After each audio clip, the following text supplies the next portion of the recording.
ఈరోజు భారతీయ జనతా పార్టీ ముఖ్యమైన booth committee అధ్యక్షుల సమావేశానికి పెద్దలు పూజ్యులు బీబీ పాటిల్ ఎంపీ గారు విచ్చేశారు. అదేవిధంగా వేదికపై ఉన్న పెద్దలు మా మంచి మిత్రుడు నారాయణ గారు, లక్ష్మీనారాయణ గారు, మరి విలేకరులు, కార్యకర్తలందరికీ మొదలు నమస్కారాలు. ముఖ్యంగా మానవ జన్మ చాలా ప్రాముఖ్యమైన జన్మ. మానవుడు జన్మ భగవంతుడు ఇచ్చిన తర్వాత తోటి మానవుణ్ణి మరి ఏ విధంగా ఎదుగుతున్నాడు, ఎదగటానికి ఏమైనా లిఫ్ట్ ఉందా లేకుంటే ట్రైన్లో వెళ్తున్నాడా అనే ఆలోచనతోని ముందుకెళ్ళాలి. 1978 జనవరి 16న నాకు ఎమ్మెల్యే చేశారు ప్రజలు. 45 సంవత్సరాలు గడిచి 4 మాసాలు అవుతుంది. మరి మానవుని నేను కూడా అందులో వెంకయ్య నాయుడు గారు నాయమ్మడి ఎమ్మెల్యే, రాజశేఖర రెడ్డి గారు నాయమ్మడి ఎమ్మెల్యే, చంద్రబాబు నాయుడు గారు నాయమ్మడి ఎమ్మెల్యే. ఆ సమయంలో మరి ఇక్కడ శ్రీనివాసరావు గారు ఉండి మరి చూడండి, మానవులమే. మరి మానవులల్లా దేవతలుగా సృష్టించబడే మరి రాజకీయ నాయకులలో ముందుకెళ్తూ సేవ చేస్తూ ఒక చక్కటి భారతదేశాన్ని ఒక మంచి మార్గంలో తీసుకుపోయే గొప్ప నాయకుడిగా ఎదిగిన 3 సార్లు ముఖ్యమంత్రి, మరి 2వసారి ప్రధాని అయి 3వసారి ఓట్లేసే ఓటర్లు మాకు మోడీ కావాలా దేశానికనే నరేంద్ర మోదీ గారి గురించి ఆలోచించాలి. ఎందుకంటే 4 సార్లు ఎమ్మెల్యే చేశారు. వెంకయ్య నాయుడు గారు ఫోన్ చేసిన 2014లో నేను పార్టీ వదిలి రానన్నా. కేసీఆర్ కూడా చెప్పాడు. మరి చంద్రబాబు నాయుడు 99లో చెప్పాడు, నాతోనే చేతితో గెలిచినావు చంద్రబాబు నాయుడు గారు, నేను రానని చెప్పాను. ఆలోచించండి, ఆయనకి ఇంత ప్రాముఖ్యత ఎందుకు వస్తున్నది? ఏ పవిత్రత ఆయన దగ్గర ఉంది?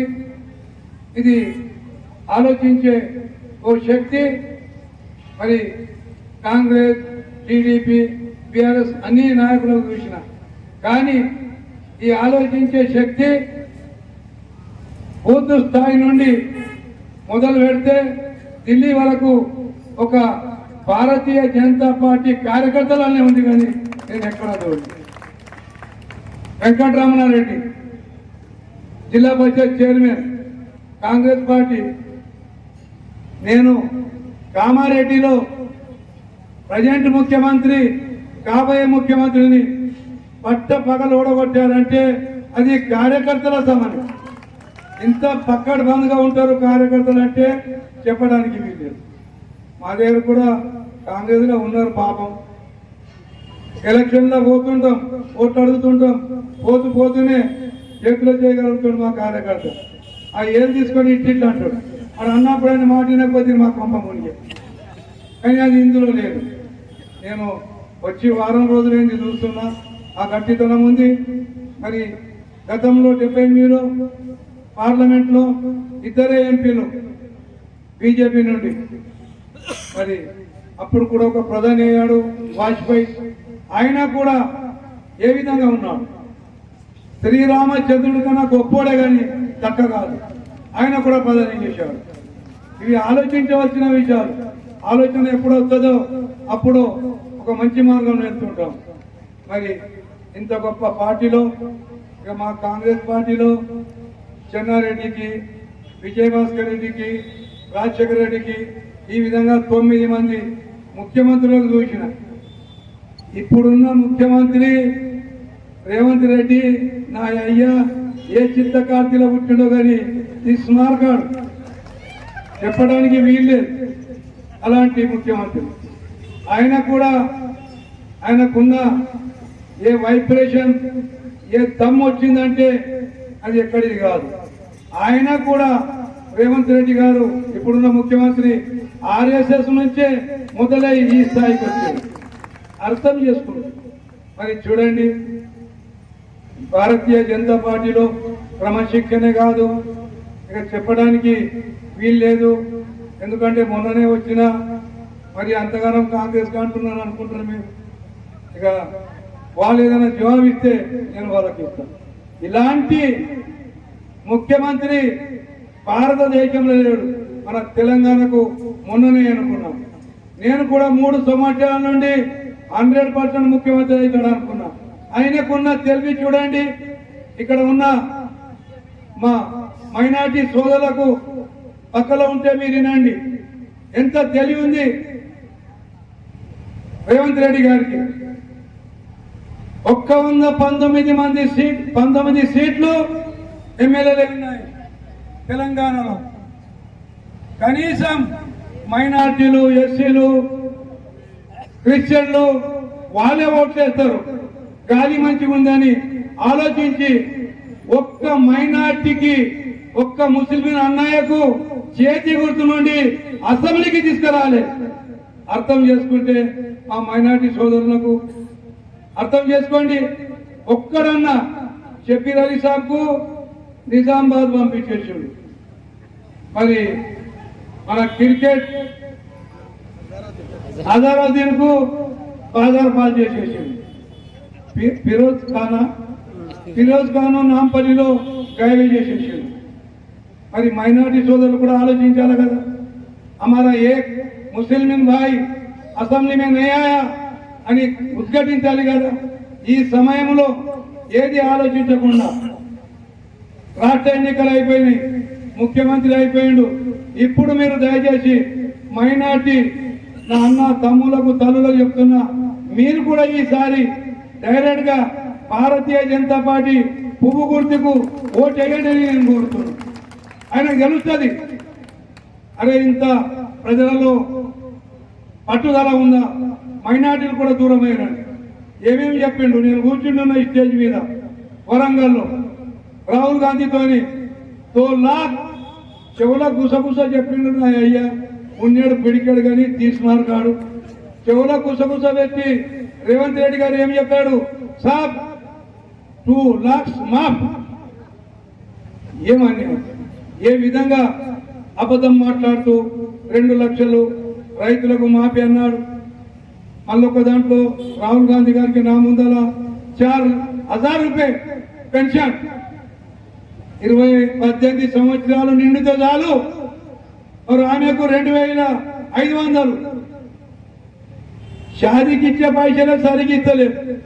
దానికి షాదీకి 1,16,000 1 తొలా సోనా అన్నాడు. తోలా లేదు, మూలా లేదు. ఎన్ని అబద్ధం! ఇలాంటి అబద్ధం మాట్లాడే పార్టీ లేదంటే భారతదేశంలో ఒక భారతీయ జనతా పార్టీని నేను తెలియజేస్తున్నాను. నేను చెప్పుకుంటూ వస్తే 4-5 గంటలకి చెప్పచ్చు. ఎందుకంటే కాలాతీతం ఉంది, పెద్దలు మాట్లాడుతున్నారు. దీనికి జవాబు కూడా ఇవ్వలేదు. ఇక మా దగ్గర బాన్సోడకు వచ్చిన పుత్రుడు మామూలు పుత్రుడు కాదు. ఏం పేరు పడింది? ఏనుగు మారువేడికి మంచి పెట్టుకున్నాను. ఏనుగు రవీంద్రారెడ్డి 4 సార్లు ఎల్లారెడ్డిలో ఎమ్మెల్యే. నాకు ఎక్కడో కలిసిన పెళ్లిలా ఏం రవీంద్రారెడ్డి ఎట్లా ఉంది? లేదు సార్, ఇక పానం పోయినా ఇక భారతీయ జనతా పార్టీకి ఇడవా అసంజోడు ఎట్టించబెట్టిండో ఈడికి వచ్చి గాయమైపోయాడు. ఆలోచించండి. ఆయన కూడా 4 సార్లు గెలిచారు. నేను నిజంగానే మోదీ గారికి, వాజ్పేయి గారికి ఈరోజు రాముని చూడలే, రాముని ఫోటోలు చూస్తున్నాం. రాముని మందిరం కింద పోలే. 51,000 చందా ఇచ్చిన 4 సంవత్సరాల కింద మా గుడి కడుతున్నారు, మా దేవుడి గుడి అని ఈరోజు వాళ్ళకు చూడలే.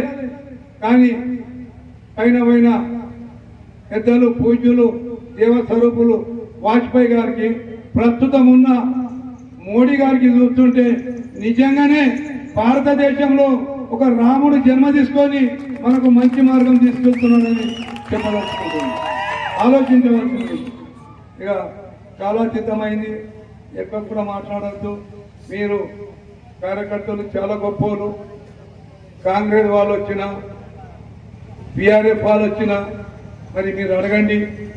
కాంగ్రెస్ వాళ్లకు 2 లక్షల రుణమాఫీ ఎక్కడ? ప్రతి రైతుకు క్వింటల్ ధర ఇవ్వంగా 500 బోనస్ ఎక్కడ? చదువుకున్న పిల్లలు కాలేజ్ చేసిన వాళ్ళకు 3000 ఎక్కడ? 4000 పెన్షన్ ఎక్కడ? షాదీ ముబారక్ 1,16,000 రూపాయలు ఇవ్వంగా తులం బంగారం వాళ్ళు ఇచ్చిందాక ఆ బంగారం ఈ 1,00,000 దాకా ఎట్లున్నది? వాళ్ళు ఇచ్చేటట్టు లేదు.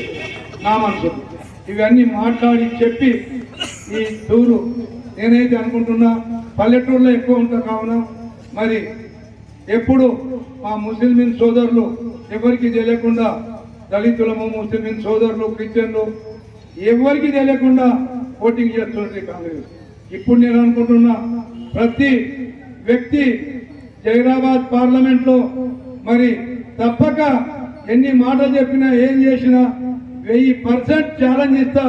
అందరూ భారతీయ జనతా పార్టీ మరి పుష్పం గుర్తు కోటేసి బీబీ పార్టీలను గెలిపించాలని కోరుతూ సెలవు తీసుకుంటున్నాం.